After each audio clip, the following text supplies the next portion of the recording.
ini ayat yang pertama yang akan kita jadikan ayat pokok. Mari Bapak Ibu, saya mengajak kita untuk baca bersama ayat ini. Ayat yang tentu bukan pertama kali bagi kita. Mari kita baca sama-sama dalam hitungan yang ketiga, 2, 3. Karena itu pergilah, jadikanlah semua bangsa muridku dan baptislah mereka dalam nama Bapa dan Anak dan Roh Kudus. Bapak Ibu jemaat yang diberkati Tuhan, saudara lihat urutan dari amanat agung. Apa yang Yesus katakan di ayat ini? Ayat ini Yesus katakan, jadikanlah semua bangsa muridku. Dan dilanjutkan, setelah dimuridkan, baptislah mereka dalam nama Bapa, Anak, dan Roh. Ini urut-urutan. Murid dimuridkan dulu, baru dibaptis. Tapi kebanyakan sekarang baptis dulu, murid kemudian. Nah, itu sebabnya banyak yang keluar dari air baptisan hidupnya nggak berubah sama sekali, karena nggak dimuridkan. Nah, ini kesalahan gereja yang perlu diluruskan. Jadi Yesus ajarkan jadikan dulu murid. Setelah itu, setelah mereka jadi murid yang baik, memahami kebenaran, baru diarahkan untuk dibaptis. Karena banyak yang dibaptis tanpa mengerti makna dan baptisan itu sebenarnya. Nah, kesalahan ini perlu diluruskan. Jadi di GPD Hosana ke depan hari ini dan seterusnya, murid dulu baru dibaptis.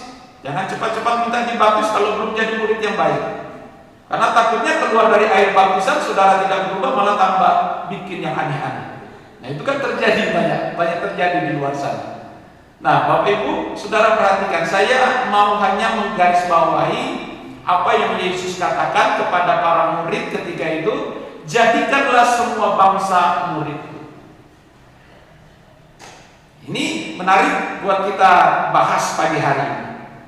Nah, lanjut ada satu ayat lagi, Lukas pasal 14. Lukas pasal 14.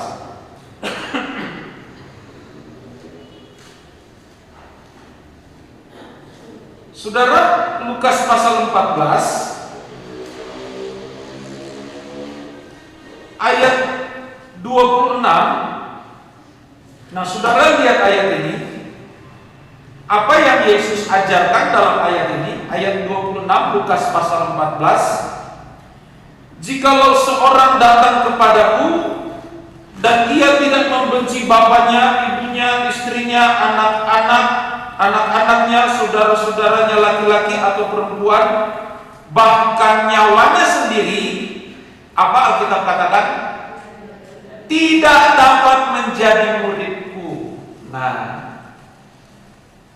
ini yang Yesus ajarkan buat kita. Jadi, apa yang Yesus mau sampaikan melalui ayat ini, bahwa untuk menjadi murid yang baik, tidak ada yang lain tujuannya selain mau belajar sungguh-sungguh. Bapak, ibu, istri, anak-anak tidak bisa menjadi penghalang.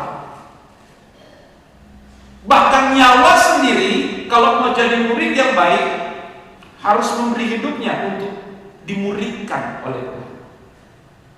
Karena terkadang orang-orang yang ada di sekitar kita terkadang menjadi penghalang dalam hidup kita. Anu om, anakku cilik om, gak iso ditinggal. Ya apa kalau ditinggal om? Anu om, istri gak ada di rumah, jadi ya terpaksa ya saya harus jaga rumah. Loh. Ini fakta yang seringkali terjadi di sekitar. Dan Yesus katakan, gak bisa jadi murid yang baik kalau hal-hal tadi menjadi penghalang dalam hidup kita. Yesus mengajarkan kita ekstrim, Bapak Ibu.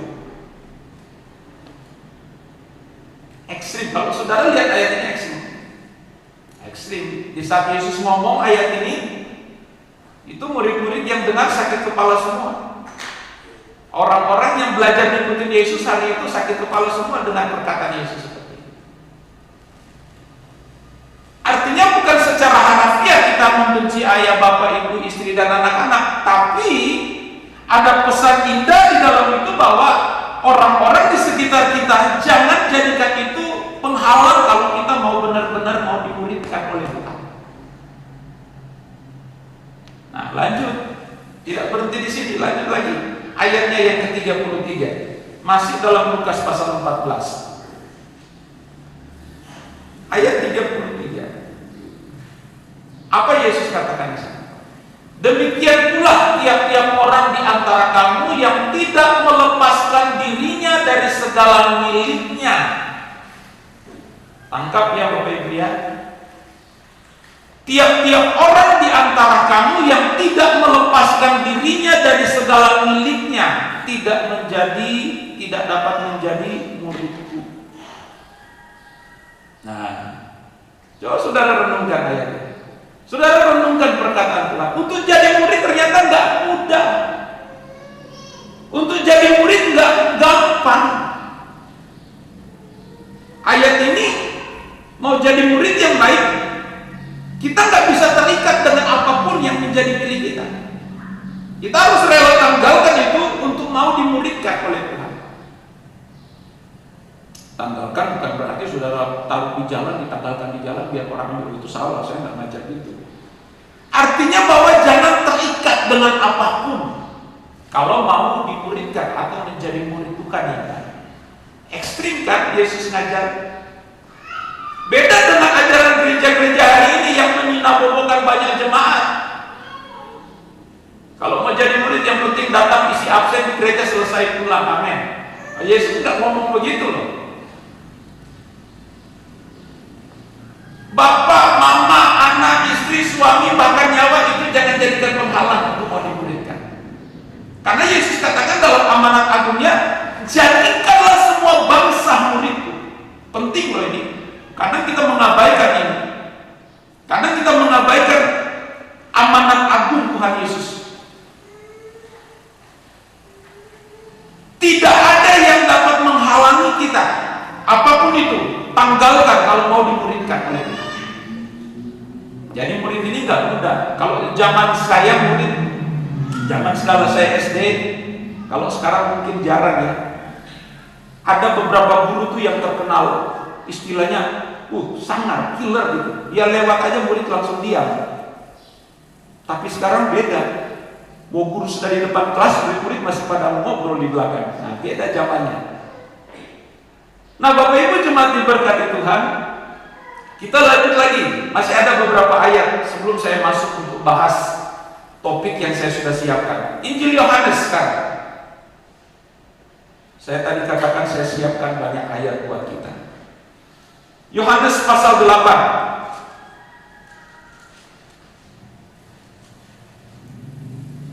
Ayatnya yang ke-35.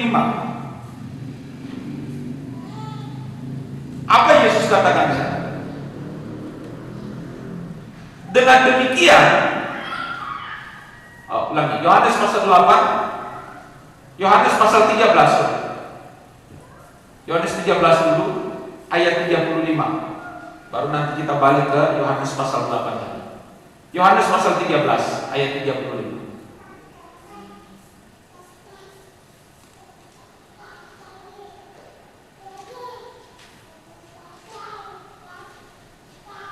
Oke, Yohanes pasal 13 ayat 35. Demikian firman Tuhan. Dengan demikian semua orang akan tahu bahwa kamu adalah muridku, yaitu jikalau kamu saling mengasihi. Nah, ini ciri-ciri murid, saling mengasihi. Sudah nggak saudara di sini saling mengasihi? Kau sahabatku, kau kekasihku, tiada yang dapat. Sudah gak kita mengasihi hari ini? Oke lah, suami istri. Saudara mengasihi istrimu enggak? Atau waktu hanya pemberkatan nikah? Dulu mah hati-hati mah ada gol. Hati-hati mah, mama lompat mah. Setelah anak satu dia, Pak, aduh, Mata taruh di mana? Cepat jalan. Beda. Hati-hati. Ngomong murid gak mudah Bapak Ibu. Bagaimana orang tahu bahwa kita ini pengikut Kristus, gitu kan? Bagaimana orang tahu kita ini anak-anak Tuhan, murid-muridnya? Kasih itu harus nampak dalam hidup kita. Dulu panggil ya, Beb, 10 kali nggak dengar tetap ya, Beb. Ini 2 kali ya, nggak dengar. Woi, ayo kasih itu harus nampak. Apapun, sekalipun ini kulit berubah. Dulu kencang, sekarang udah mulai keriput, tapi kasih nggak bisa keriput loh Bapak Ibu. Kasih nggak bisa luntur, tetap mengasihi, hanya maut yang memisahkan. Amin. Ya, saya lanjut lagi. Pasal 15 Injil Yohanes ayat 8, pasal 15. Pasal 15 Injil Yohanes ayatnya yang ke-8. Dalam hal inilah Bapakku dipermuliakan, yaitu jika kamu berbuah banyak, dengan demikian kamu adalah murid-muridku. Nah, ini lebih dalam lagi. Kalau tadi dengan bagaimana kita membuktikan kita adalah murid Tuhan, mengasihi sesama manusia. Dan yang sekarang, bagaimana supaya Bapa dipermuliakan karena kita ini adalah murid, harus berbuah banyak. Apa artinya berbuah banyak? Pertobatan kita harus dibuktikan lewat tindakan kita hari-hari, supaya orang yang lihat kita juga diberkati. Oh benar, sungguh dia adalah murid Kristus.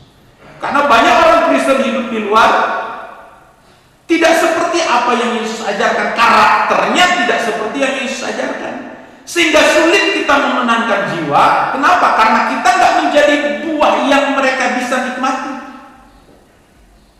Kita nggak menjadi buah yang mereka nikmati. Nah Bapak Ibu, saya sengaja membawa kita dalam awal pertemuan kita dengan banyak ayat tentang apa dan bagaimana menjadi murid, dan seperti apa murid Yesus itu, dan apa yang harus nampak dalam kehidupan murid-murid itu.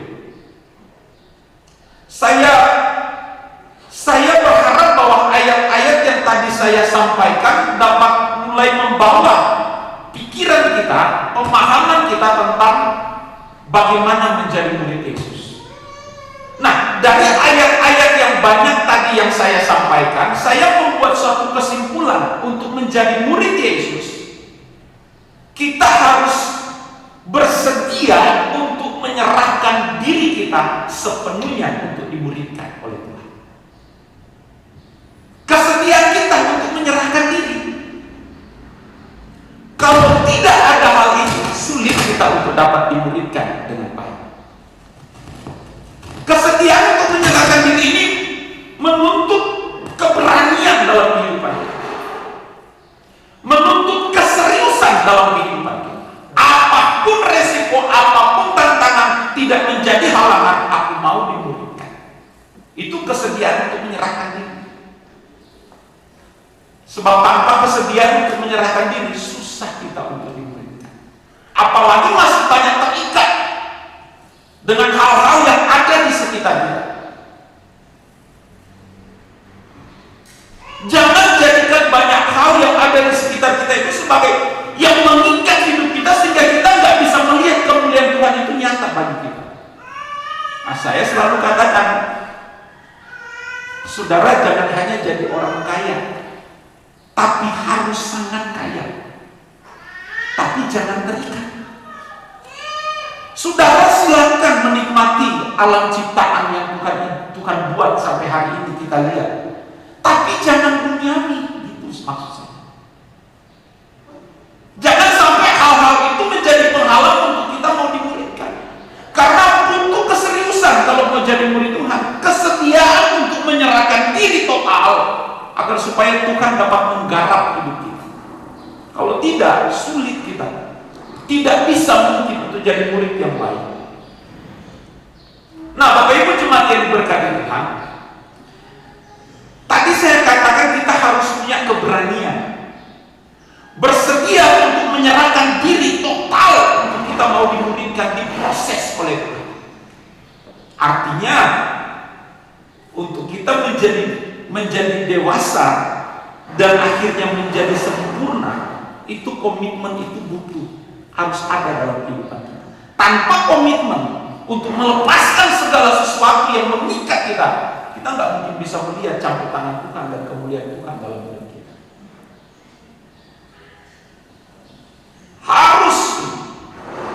Harus rela, siap, bersedia untuk menyerahkan diri. Nah, berat kan Bapak Ibu? Berat. Jadi orang Kristen itu nggak mudah. Jadi orang Kristen itu ya begini. Yang Yesus ajarkan, yang Yesus sampaikan, yang tadi kita sudah baca banyak ayatnya itu. Memang tidak mudah untuk melepaskan segala sesuatu, apalagi yang sudah mendarah daging dalam hidup kita. Itu butuh keseriusan. Itu butuh tindakan yang serius. Kalau tidak punya hasrat, gairah untuk menyerahkan diri total, untuk diproses, untuk digarap oleh Tuhan hidup kita, nggak mungkin bisa. Karena untuk melepaskan segala sesuatu tadi itu nggak mudah, Bapak Ibu. Kita sudah hidup nyaman di dunia modern seperti ini. Jangankan saudara, kalau kami nggak punya keseriusan sebagai hamba Tuhan, sebagai gembala, sebagai pendeta, nggak punya serius untuk juga mau terlepas dari segala keindahannya yang mengikat, repot, nggak bisa. Harus serius, kita semua harus serius, bukan cuma jemaat. Saya pun harus serius, bahkan harus lebih serius dari saudara. Kalau nggak seperti ini, saya nggak bisa membawa saudara. Saya nggak mungkin bisa menyampaikan Injil yang benar dan murni itu seperti apa kalau saya sendiri masih terikat. Kalau saya sendiri masih nyaman nikmati dunia ini, gimana saya membawa saudara?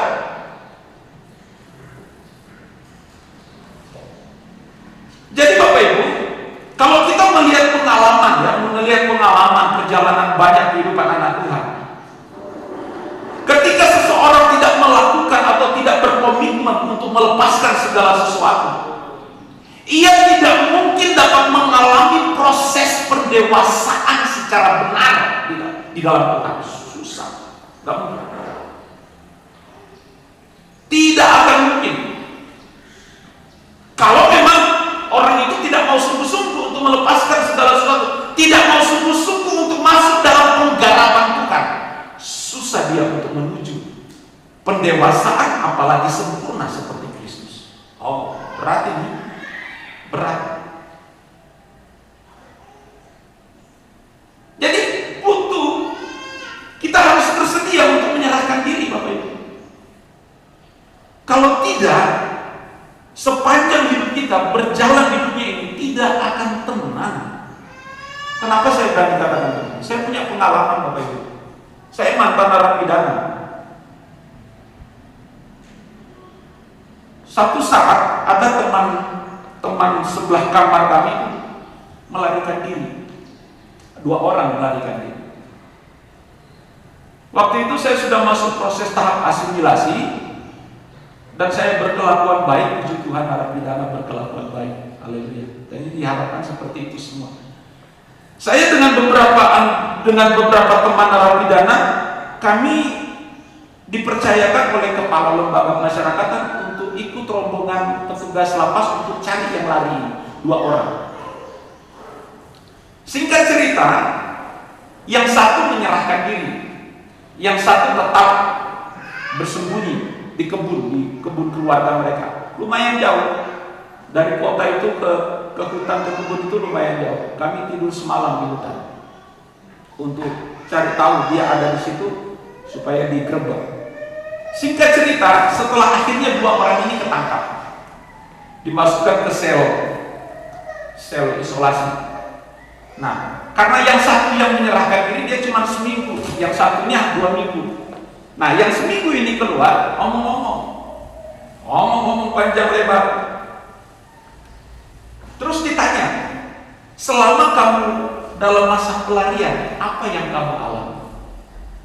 Satu dia jawab, tidak tenang. Tidak tenang. Karena dia nggak punya niat. Jadi selama dia lari, hidupnya itu tidak tenang. karena ya takut ditangkap. Pasti kalau ditangkap ya udah harus terima konsekuensi. Jadi demikian kita, ketika saya belajar hal ini, saya teringat peristiwa tadi. Selama kita tidak punya keberanian untuk menyerahkan diri secara total bagi Tuhan, selama itu hidup kita tidak akan tenang berjalan di dunia.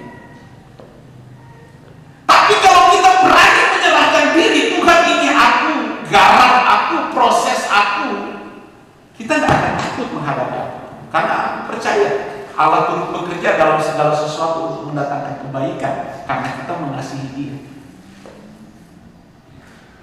Jadi selama kita ada dalam pelarian, dalam tanda kutip di dunia ini, selama itu kita tidak akan tenang dalam hidup.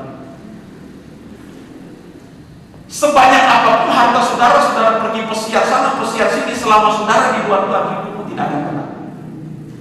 Kenapa tidak tenang? Karena ada sesuatu yang kosong yang sudah kita bahas beberapa minggu yang lalu di sini. Kekosongan jiwa ini tidak mungkin dapat diisi oleh keindahan dunia. Kekosongan jiwa ini tidak mungkin diisi oleh harta benda. Kekosongan itu hanya Tuhan yang bisa untuk memenuhi dan memuaskan hasrat jiwa kita yang kosong. Dunia tak bisa. Jadi Bapak Ibu Jemaat, komitmen untuk melepaskan segala sesuatu adalah, kemarin saya tulis di status Facebook saya, adalah pintu gerbang bagi kita. Ketika kita berkomitmen, ketika kita menyerahkan diri sepenuhnya untuk mau masuk dalam penggarapan Tuhan, oh itu pintu gerbang. Saya ibaratkan itu sebuah pintu gerbang bagi kita untuk kita masuk dalam pendewasaan. Karena Tuhan yang memproses dan akhirnya kita serupa seperti Kristus, Tuhan dan Raja kita. Nah, kekristenan itu seperti ini Bapak Ibu. Nah, coba saudara buka Ibrani pasal 12. Ibrani pasal 12 ayat 1, saya baca demikian firman Tuhan.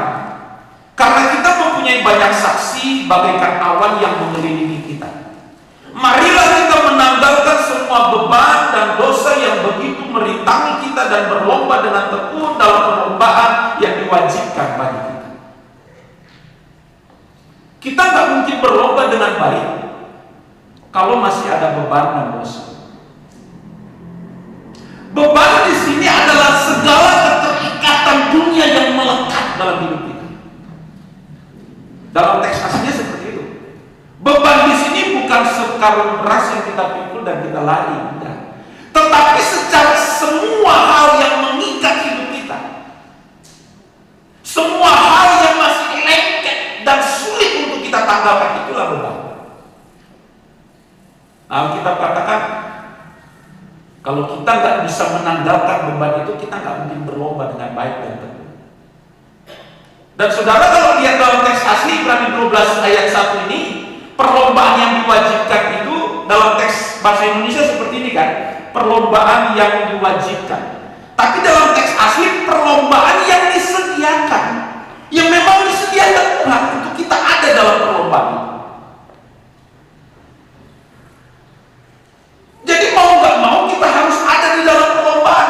Yang tidak turut, yang tetap ada di tempat dan tidak mau masuk dalam perlombaan akan tergilas habis dengan keadaan, dengan waktu, dan dengan segala sesuatu yang ada. Karena kita mempunyai banyak saksi bagi kita, marilah kita menanggalkan semua beban. Ya, kalau saudara mau berlomba dan dosa. Dalam teks asli juga dosa di sini adalah kodrat yang kita miliki, kodrat dosa. Nah, ini yang perlu dirubah. Dan merubah kodrat dosa ini nggak mudah Bapak Ibu. Ini juga perlu keseriusan. Karena kodrat dosa ini yang seringkali kayaknya magnetnya lebih kuat untuk membawa kita jauh dari Tuhan ketimbang kekuatan kita untuk dekat dengan Tuhan. Nah, Paulus pernah ngomong itu begini. Saudara lihat, Paulus ngomong begini. Saya baca ayatnya.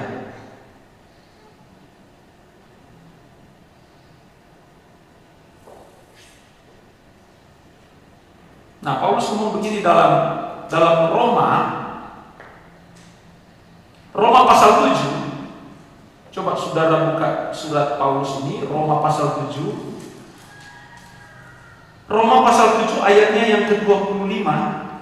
Syukur kepada Allah oleh Yesus Kristus Tuhan kita. Jadi ayat 26, jadi dengan akal budiku aku melayani hukum Allah, tetapi dengan tubuh insaniku aku melayani hukum dosa. Ini sebenarnya kesaksian Paulus. Dia menyaksikan dirinya. Dia berkata bahwa dalam akal budi aku melayani hukum Tuhan. Artinya bahwa dengan akal budi Paulus rindu untuk selalu berkenan indah bagi Tuhan. Tetapi apa mau dikata? Ini daging kayaknya kadang-kadang lebih kuat. Tetapi dengan tubuh insani aku melayani hukum dosa. Nah, kodrat dosa inilah yang perlu kita perangi dalam hidup kita. Enggak mudah itu. Bukan hanya sekedar jadi orang Kristen, saudara, mampu, tidak. Tapi bagaimana kita siap, mampu menyerahkan diri kita untuk dimuridkan. Percaya, kita sanggup memerangi. Kita sanggup merubah kodrat dosa dalam hidup kita. Kalau hanya jadi sekedar orang Kristen tiap minggu datang ibadah beda, belum tentu saudara mampu merubah kodrat dosamu. Tanpa punya kesungguhan untuk mau dimuridkan, ini berat. Berat Bapak Ibu. Tapi kalau kita rela menyerahkan diri kita mau dimuridkan oleh Tuhan, di situ Tuhan turut bekerja dalam segala sesuatu untuk mendatangkan kebaikan. Kalau tidak kesediaan untuk menyerahkan diri secara total, nggak bisa kita sanggup merubah kodrat dosa yang ada dalam hidup kita. Mau pendeta sekalipun kalau nggak punya keseriusan, nggak bisa. Jadi ini nggak main-main Bapak Ibu sekali lagi. Ini butuh keseriusan total dalam kehidupan kita. Harus ekstrim, se-ekstrim-ekstrimnya kalau kita mau ikut Tuhan. Harus ekstrim Bapak Ibu. Apalagi dengan waktu yang singkat seperti hari-hari ini. Waktu sekarang singkat sekali. Jadi Bapak Ibu jemaat yang diberkati Tuhan, kita tidak mungkin dapat bertanding. Kita tidak mungkin dapat masuk dalam perlombaan dan mengakhiri perlombaan dengan baik. Perlombaan yang disediakan bagi kita kalau kita masih punya beban, yaitu segala keterikatan yang mengikat hidup kita, yang harus ditanggalkan kalau kita mau dimuridkan oleh Tuhan. Karena ini adalah penghalang yang paling besar dalam kehidupan kita. Siapapun saudara, termasuk saya, kalau saya tidak berani menanggalkan, sulit. Saya nggak mungkin bisa dimuridkan dengan baik oleh Tuhan. Jadi jelas firman Tuhan menasihati kita agar kita menanggalkan setiap beban dan dosa. Itu harus. Karena begini Bapak Ibu, banyak orang berpikir untuk menanggalkan beban dan dosa ini sulit. Ya kan? Sulit Om. Bagaimana mungkin Om? Dengan keadaan seperti sekarang, wah berat Om, nggak mungkin bisa Om. Nah, pola berpikir ini sudah tertanam dalam hidup kita. Wow, sudah tertanam, sudah berakar malah. Tetapi saya mau katakan bahwa dengan pikiran seperti itu, pola berpikir seperti itu yang kita katakan mustahil, nggak mungkin, itulah beban dan itu harus ditanggalkan. Caranya bagaimana kita menanggalkannya? Ia berkomitmen untuk mau menanggalkan itu. Harus punya komitmen dan bersedia untuk menyerahkan diri sepenuhnya untuk bukan garap kita. Harus, kalau tidak demikian kita nggak akan mungkin berkenan bagi Tuhan. Nah, keberanian ini, keberanian untuk menanggalkan beban dan dosa ini juga kadang-kadang salah dipahami oleh banyak orang, khususnya orang Kristen. Mereka berpikir bahwa untuk menanggalkan beban dan dosa ini adalah bagian Tuhan. Untuk Tuhan menanggalkan setiap beban dan dosa dalam hidup kita, itu bagian kita. Jadi untuk menanggalkan beban dan dosa ini bagian kita, bukan bagian Tuhan. Saudara mau berdoa puasa, mau tanpa kita punya komitmen untuk menanggalkan itu, tidak mungkin. Itu bagian kita, Bapak Ibu. Kita yang harus bekerja di sini. Kita yang harus sungguh-sungguh untuk mau komitmen menanggalkan semua itu. Itu bukan bagian Tuhan. Bagian Tuhan adalah ketika kita sudah 100% untuk menanggalkan itu, sudah berkomitmen untuk meninggalkan. Nah, di situ Tuhan bekerja. Disitulah Roma 8 ayat 28 menjadi bagian dalam hidup kita. Allah turut bekerja dalam segala sesuatu untuk mendatangkan kebaikan, karena kita mengasihi Tuhan. Jadi Tuhan sekalipun Dia Maha Kuasa, tidak semerta-merta langsung ketika kita berdoa, Tuhan tanggalkan beban dan dosaku, tanpa kita mau berkomitmen untuk menanggalkan itu, gak mungkin bisa. Jadi harus kembali ke kita. Ya, Bapak Ibu, Tuhan juga tidak akan menaruh keberanian dalam kehidupan kita kalau kita juga tidak bersedia untuk mengasihi Tuhan sepenuh hati. Tuhan tidak akan memberikan keberanian, sekalipun Tuhan katakan bahwa roh yang ada di dalam kita adalah roh yang lebih besar, ya kan? Dari segala sesuatu, roh yang membangkitkan ketekunan dan keberanian. Nah, tetapi kita juga nggak akan punya roh keberanian kalau kita nggak serius untuk mengasihi Tuhan. Tidak mungkin. Coba saudara pahami itu dengan baik. Sekalipun roh yang ada dalam hidup kita ini lebih besar, dan Alkitab nggak pernah salah. Karena bukti banyak orang Kristen tahu ayat ini, tapi lebih takut genderuwo ketimbang takut Tuhan. Ya kan? Pak, antar saya ke kamar mandi ke Pak. Tapi siangnya ngomong, roh yang ada dalam lebih besar dari apapun juga. Tapi waktu ke kamar mandi aja takut. Nah, ya, ini kenyataan, ini fakta di kehidupan kita hari demi hari seperti itu. Banyak orang Kristen lebih percaya, lebih takut genderuwo setan dalam segala bentuknya daripada percaya dan takut Tuhan dalam kehidupannya.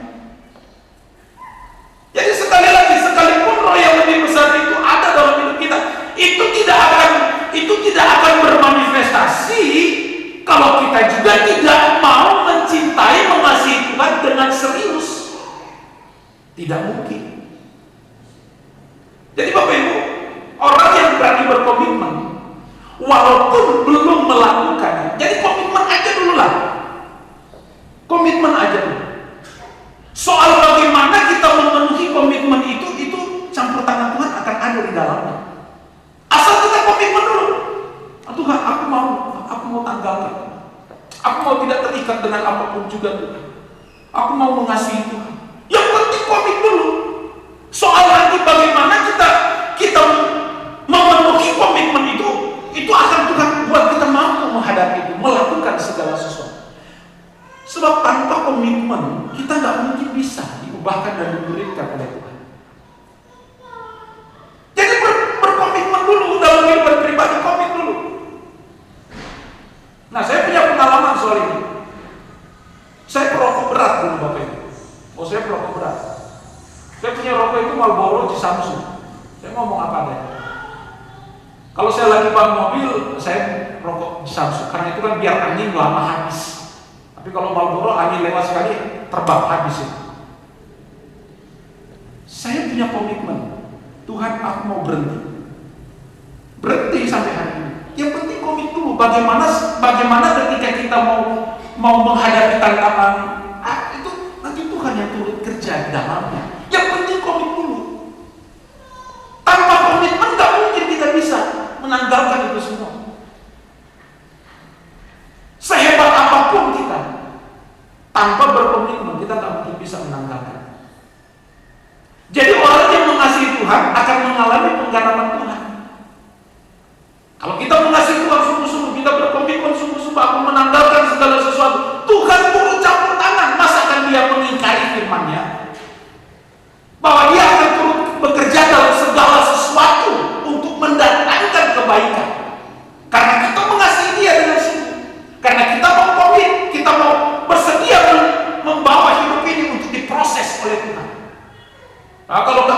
susah Bapak Ibu. Nah, saudara lihat Ibrani pasal 12. Ibrani pasal 12 ayat 5. Saya baca mulai dari ayat 5. Dan sudah lupakah kamu akan nasihat yang berbicara kepada kamu seperti kepada anak-anak? Hai anakku, janganlah anggap enteng didikan Tuhan, dan janganlah putus asa apabila engkau diperingatkannya. Kalau kita udah komit mau diperingatkan model apa sama Tuhan, kita enjoy aja, karena kita percaya Tuhan di balik semua itu. Tapi kalau nggak ada komit dan nggak ada kesungguhan mengasihi Tuhan, masalah datang sedikit langsung mau Tuhan, kenapa begini? Tuhan, kenapa harus ini terjadi? Jadi jangan anggap enteng didikan Tuhan, karena terkadang kita mau ngabaikan didikan. Enggak lah, bukan dari Tuhan. Lanjut ayat 6. Karena Tuhan menghajar orang yang dikasihinya, dan ia menyesat orang yang diakuinya sebagai anak. Jelas ayat ini kan? Karena Tuhan menghajar orang yang dikasihinya. Jadi selama engkau dan saya masih ada dalam proses, masih ada benturan dalam menjalani kehidupan, Tuhan masih sayang kita. Tuhan masih proses kita semua itu. Tahu-tahu lagi kerja asik, tahu-tahu ada masalah. Lagi kerja ada persoalan. Lagi nyaman-nyaman nikmati hidup, ada pergumulan. Itu Tuhan masih sayang kita, karena Dia masih menganggap kita sebagai anaknya. Huios, anak yang sah. Huios, anak yang sah. Karena memang ini tujuan Tuhan, untuk menjadikan kita anak-anak yang sah di hadapan-Nya, bukan anak-anak gampang. Lanjut ayat 7. Jika kamu harus menanggung ganjaran, Allah memperlakukan kamu seperti anak. Di mana terdapat anak yang tidak dihajar oleh ayahnya? Itu ayah yang kebacut kalau nggak pernah ngajar anak. Ayah yang nggak tahu diri dan nggak sadar bahwa dia itu orang tua kalau nggak mengajar anak. Apalagi Tuhan kita. Ayat 8. Tetapi jikalau kamu bebas dari ganjaran, nah ini kan seringkali orang Kristen mau bebas dari ganjaran Tuhan. Janganlah ada masalah, janganlah ada persoalan. Nah, ada juga gereja-gereja yang mengajarkan hal yang salah. Oh, di dalam Tuhan banyak jalan keluar, di dalam Tuhan semuanya nyaman, di dalam Tuhan semuanya indah.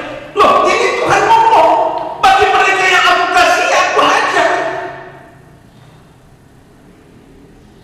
Nah, coba saudara perhatikan ayat ini. Jelas. Tetapi jikalau kamu bebas dari ganjaran yang harus diderita setiap orang, maka kamu bukanlah anak, tetapi nomos, anak-anak gampang. Bukan huios. Huios anak yang sah, anak yang menjadi ahli waris. Kita jadi nomos, anak yang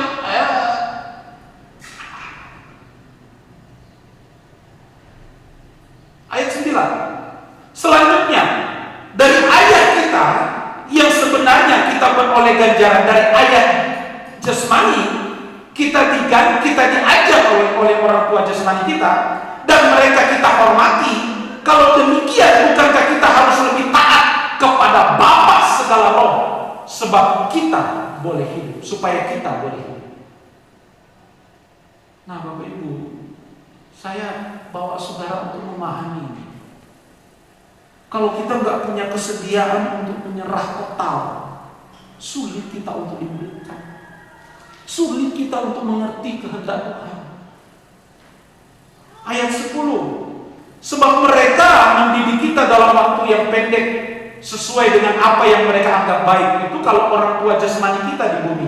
Tetapi Dia, Bapa kita, mengajar kita untuk kebaikan, supaya kita beroleh bagian dalam kekudusan.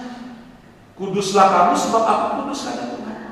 Kita nggak mungkin mencapai kekudusan dan kesempurnaan kalau kita nggak bersedia untuk menyerahkan diri dan nggak punya komitmen untuk mau mengasihi Tuhan secara benar. Jadi Bapak Ibu jemaat yang diberkati Tuhan, selalu saya katakan begini, saudara datang ke sini ibadah, tapi Tapi kalau tidak punya komitmen dan nggak punya keseriusan untuk mau dimuridkan, mau diproses, dibentuk oleh Tuhan, mau digarap oleh Tuhan, percuma saudara ada di sini. Tapi ketika saudara punya niat sungguh, aku mau dibentuk, aku mau dimuridkan Tuhan, ketika saudara ada di sini, saudara pulang, saudara bawa kekuatan baru, sukacita. Bahkan apapun tantangan, apapun persoalan, aku tidak peduli. Kenapa? Karena Allah turut bekerja dalam segala sesuatu untuk mendatangkan kebaikan. Karena kita mengasihi Tuhan dengan sungguh. Karena kita punya komitmen. Aku mau dibentuk, aku mau jadi murid. Jadi jelas Bapak Ibu, sebenarnya kekristenan itu simpel, gampang, mudah kita memahami. Mudah. Tidak seperti zaman perjanjian lama dengan banyak aturan dan tuntutan. Kita sekarang lebih mudah. Kenapa? Karena hukum yang Yesus ajarkan adalah hukum kehidupan. Kita tinggal mengikuti jejak hidup Yesus. Selesai, apa susahnya sih? Daripada dulu, coba saudara bayangkan kalau hukum Taurat masih berlaku bagi kita. Seperti selalu saya membayangkan bahwa saudara membayangkan berapa banyak kambing domba, lembu, burung merpati yang harus kita pelihara sampai hari ini. Wah. Dan sangat disayangkan kalau masih zaman Taurat, saudara tak mungkin ada seperti sekarang. Hanya imam yang bisa mewakili saudara. Ribet kan?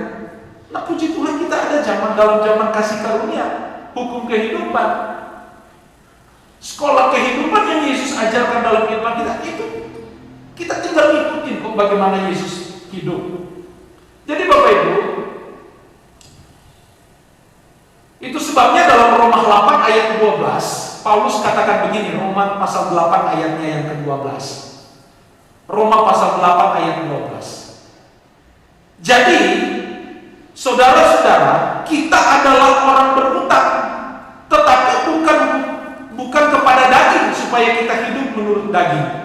Sebab jika kamu hidup menurut daging, kamu akan mati. Tetapi jika oleh roh kamu mematikan perbuatan-perbuatan tubuhmu, kamu akan hidup. Semua orang yang dipimpin roh Allah adalah anak Allah. Jelas Paulus katakan di sini kita ini orang berhutang. Tapi bukan hutang kepada daging, tapi hutang kepada roh. Artinya apa?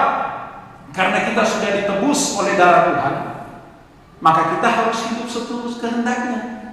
Bukan lagi mengikuti keinginan daging ini. Karena kita berhutang kepada roh, bukan kepada daging. Nah, banyak orang lebih mau menuruti keinginan daging daripada keinginan roh. Nah, kalau selama itu terjadi dalam hidup kita, susah. Kita tak mungkin bisa menikmati campur tangan Tuhan yang ajaib. Jadi Bapak Ibu, sekali lagi dalam khotbah saya pagi hari ini saya mau mengajak kita, ayo berserah total sama Tuhan. Bangun komitmenmu dengan benar bagi Tuhan. Kalau kita mau menikmati berkat yang luar biasa, yaitu langit baru, bumi baru yang Tuhan siapkan bagi kita, mulai dari sini kita harus punya komitmen. Mulai dari sini kita punya kesediaan untuk menyerahkan hidup kita total untuk menyenangkan hati Tuhan. Kalau kita nggak punya usaha untuk ini dalam kehidupan kita mulai hari-hari ini, jangan terlambat kemudian. Karena selalu saya katakan minggu lalu atau 2 minggu lalu saya katakan, kalau udah mati nggak ada kesempatan untuk kita memperbaiki hidup kita. Kalau sudah kita mati, sudah dalam alam kubur, tidak ada kesempatan untuk kita minta ampun Tuhan, Tuhan ampuni saya. Tidak ada kesempatan itu. Tidak ada hal yang lain yang bisa memulihkan kalau kita udah di dalam kubur, tidak ada. Nah, kesempatannya itu sekarang ketika kita masih hidup. Nah, apalagi kalau dihitung-hitung sisa waktu perjalanan hidup kita ke depan ini tinggal pendek, saudara. Oh, pendek, singkat sekali perjalanan hidup kita. Kalau kita tidak memanfaatkan hari-hari hidup kita hari ini dan seterusnya, karena yang di ujung ini juga itu misteri, kita nggak tahu kapan, itu persoalannya. Kalau kita udah tahu kapan, tanggal, bulan, tahun kita dipanggil Tuhan, ya udah, oke, kita mulai berbenah mulai dari sekarang, karena kita udah tahu tinggal 2 minggu, tinggal sebulan, tinggal setahun, kita udah tahu. Tapi masalahnya ini misteri. Jangan saudara anggap yang tua yang mati duluan. Tidak ada ceritanya di Alkitab seperti itu. Setiap kita anytime, kapan saja Tuhan bisa panggil kita, nggak mesti harus yang tua dulu. Yang muda pun, God sekarang umur berapa? Jangan anggap God masih lama di dunia ini kan. Gak takut. Tapi yang tua-tua juga dulu, sekarang yang usia jangan juga berpikir bahwa yang muda dulu mau bilang enggak. Jadi kita harus mempersiapkan hidup kita seindah mungkin bagi Tuhan. Karena tadi saya katakan ini misteri, kita nggak tahu kapan Tuhan panggil kita. Nah, masa kita masih enjoy, nikmati hidup ini sesuka-sukanya kita tanpa kita ingat kita itu orang berhutang. Hutang kita itu apa? Harus menyenangkan hati Tuhan karena Dia sudah tebus kita. Kita ini barang tebusan kok. Kita ini barang tebusan. Kita ini bukan milik kita. Kita ini kepunyaan Tuhan. Segala sesuatu kita ini milik Tuhan. Dan apa yang ada dalam hidup kita, yang melekat dalam hidup kita itu semua datangnya dari Tuhan. Jadi kita bersyukurlah kalau hari ini Tuhan masih berikan kita banyak hal yang indah. Tapi ingat, saya selalu katakan pesan buat kita semua, pergunakan segala sesuatu itu sebagai sarana kita untuk kita lebih indah dari hari ke hari untuk menyenangkan Tuhan. Harus pergunakan segala sesuatu untuk mengikatkan diri kita. Mamon itu harus kita pergunakan dengan baik dan benar, bukan seenaknya kita. Jangan sampai mamon itu mencelakakan hidup kita di akhir hidup kita kemudian. Tapi selama mamon itu Tuhan berikan bagi kita, ayo pergunakan itu untuk mengikatkan diri kita. Karena ada waktunya mamon itu gak bisa buat apa-apa. Sebesar sebanyak apapun itu, mamon dalam hidup kita gak bisa menolong kita. Tapi ketika mamon itu kita pergunakan untuk mengikatkan hidup kita selama kita di dunia, untuk menyenangkan Tuhan, wah, Tuhan katakan dalam Alkitab, aku terbuka tangan untuk menyambutmu. Itu kata Tuhan, bukan kata pendeta, kata Tuhan. Jadi, ayo Bapak Ibu, kita harus bisa menyenangkan Tuhan dan memberi diri sepenuhnya untuk mau menyenangkan hati Tuhan. Saya bawa ingat saudara lagi bawa satu peristiwa dalam Alkitab, dalam Injil Matius misalnya. Ini selalu saya angkat peristiwa ini. Injil Matius pasal 16 sampai 26. Nanti saudara pulang di rumah baru baca. Ada peristiwa seorang anak muda yang kaya. Dia datang kepada Tuhan. Tuhan, aku mau mengikut Engkau. Aku mau jadi pengikutmu. Aku mau jadi muridmu.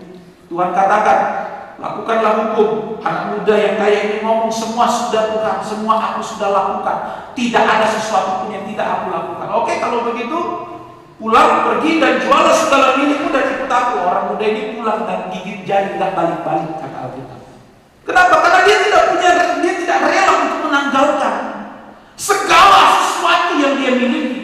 Nah, ini kegagalan banyak orang Kristen di sini. Mau ikut Tuhan, mau om. Mau menyenangkan Tuhan, mau om. Tapi ayo, tanggalkan segala sesuatu yang tidak berkenan. Nah, bergumul lagi kita. Aduh om, sulit om. Anak muda yang kaya ini pulang, nggak ngomong apa-apa, nggak balik badan, permisi kayak terima kasih kayak apa, kayak pulang. Tidak ada catatan lagi setelah itu dalam peristiwa dalam Alkitab. Jangan sampai kita seperti orang-orang ini dalam Injil Matius pasal 19. Kita harus punya komitmen hari-hari ini. Jadi sebenarnya begini Bapak Ibu, untuk ikut Yesus itu mudah. Saya catat rumusnya begini. Rumusnya begini Bapak Ibu dengar. Aku harus bersedia melakukan apapun sekalipun aku tidak mau. Aku bersedia melakukan segala sesuatu apapun itu yang Yesus mau sekalipun aku tidak mau.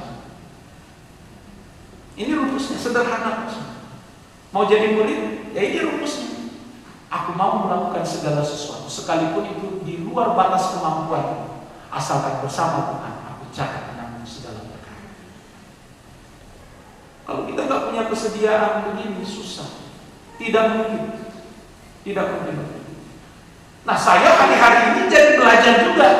Belajar untuk jadi murid yang baik. Nah, kenapa saya katakan ini tidak mudah? Ya karena saya mengalami berat juga jadi murid Tuhan yang baik. Paling berat, Bapak Ibu. Tetapi ada ayat yang menghibur saya. Ada ayat yang menghibur saya. Yesus pernah katakan, bagi manusia mustahil, tapi bagiku tidak ada hal yang mustahil. Asalkan kita mau serahkan hidup kita, bersedia untuk menyerahkan diri. Bersedia untuk menyerahkan diri. Mulai dari sekarang, seterusnya, apapun tantangan, apapun persoalan, aku mau digarap oleh Tuhan. Di tengah-tengah aktivitas kita bekerja, di tengah-tengah kesibukan profesi kita, selalu katakan dalam diri kita, Tuhan garap aku seindah mungkin untuk hormat kemuliaan bagi Mu. Sekalipun sakit, nggak mengapa, yang penting aku berkenan bagi Tuhan. Nah, ini kalau nggak punya komitmen yang serius, wah sulit Bapak Ibu, sulit. Karena terkadang kita manusia ini hitung-hitungan. Tapi tadi saya katakan rumusnya sederhana sebenarnya. Apapun yang Tuhan mau, aku mampu atau tidak, aku akan tetap lakukan. Nah, coba ada satu peristiwa dalam Injil Lukas pasal 14. Injil Lukas pasal 14. Injil Lukas pasal 14, ayatnya yang ke-31. Saya langsung pada ayat pokoknya Bapak Ibu ya. Ayat 31. Atau raja manakah yang kalau mau pergi berperang melawan raja lain, tidak duduk dahulu untuk mempertimbangkan apakah dengan 10.000 orang ia sanggup menghadapi lawan yang mendatanginya dengan 20.000 orang? Singkatnya begini, mustahil kan? Kita punya pasukan 10.000, musuh 20.000. Hitung-hitungan bagaimanapun kita kalah. Hitung-hitungan gimana pun kita kalah. Secara logika, nalar, akal sehat, kita pasti kalah. Tapi dalam peristiwa ini, kalau saudara perhatikan perikopnya, segala sesuatu harus dilepaskan untuk mengikut Yesus. Nah, 10.000 tadi kita serahkan sama Tuhan. Selanjutnya yang kurang Tuhan tambahkan dalam hidup kita. Jalan saja, Tuhan, aku punya kelemahan ini loh Tuhan, aku serahkan sama Tuhan. Selebihnya Tuhan akan menyempurnakan segala sesuatu dalam hidup kita. Serahkan yang kurang itu dalam hidup kita untuk Tuhan. Yang kurang Tuhan tambahkan. Nah, ini gak ada sangkut paut dengan uang loh ya Bapak Ibu. Jangan diputar balik, jangan kebanyakan orang juga salah ngomong di ayat ini, ngomong kasih 10.000 Tuhan kasih 20.000. Nggak ada. Ini bicara soal penyerahan diri yang total, bukan nilai di situ. Jadi apa yang kurang, serahkan sama Tuhan. Tuhan, aku nggak mampu ini Tuhan, aku nggak sanggup Tuhan, tapi aku percaya bersama Tuhan aku mampu Tuhan. Udah jalanin aja. Soal bagaimana Tuhan memenuhi itu dalam hidup kita itu urusan Tuhan. Yang penting kita udah komit, kita udah total mau mengasihi Tuhan, total mau ikut Tuhan. Yang kurang Tuhan lebih tahu. Memangnya Tuhan nggak tahu kekurangan kita? Tahu kekurangan. Tuhan tahu kekurangan saya di mana. Saudara nggak tahu, tapi Tuhan tahu. Nah, kekurangan ini yang saya serahkan sama Tuhan. Selain apa yang ada dalam hidup ini saya serahkan, ya soal yang lain Tuhan akan campur tangan. Jadi kita beri saja apa yang kita miliki. Segenap hidup kita beri untuk Tuhan, untuk menyenangkan Tuhan. Selebihnya apa yang kita nggak mampu, di situ Tuhan turun tangan untuk buat kita mampu menghadapi segala sesuatu. Jadi Bapak Ibu, mari di kesempatan siang hari ini saya mengajak kita, intinya apa? Mari kita serahkan hidup kita sepenuhnya untuk Tuhan. Kalau kita berani menyerahkan diri sepenuhnya untuk Tuhan, maka saya percaya, saya terlalu yakin bahwa Tuhan akan membawa hidup kita dari hari ke hari, hidup yang berkualitas di hadapan Tuhan. Bukan hanya di hadapan manusia, tapi di hadapan kita berkualitas. Ya, untuk apa kita hanya berkualitas di bumi ini, tapi di surga kita tidak berkualitas? Ada baiknya mulai dari hari ini kita belajar. Kalau kita sudah berkualitas di bumi ini, ayo kita juga berusaha untuk hidup kita berkualitas di hadapan Tuhan. Agar supaya ketika Tuhan datang kita sungguh-sungguh layak bagi Tuhan. Langit baru, bumi baru itu bukan dongeng, tetapi itu berkat yang nyata dalam kehidupan. Yesus ada di sana. Orang-orang kudus itu ada di sana. Dan sekarang mari kita arahkan hidup kita juga untuk hal yang sama. Kita berusaha untuk kesana. Tuhan Yesus memberkati.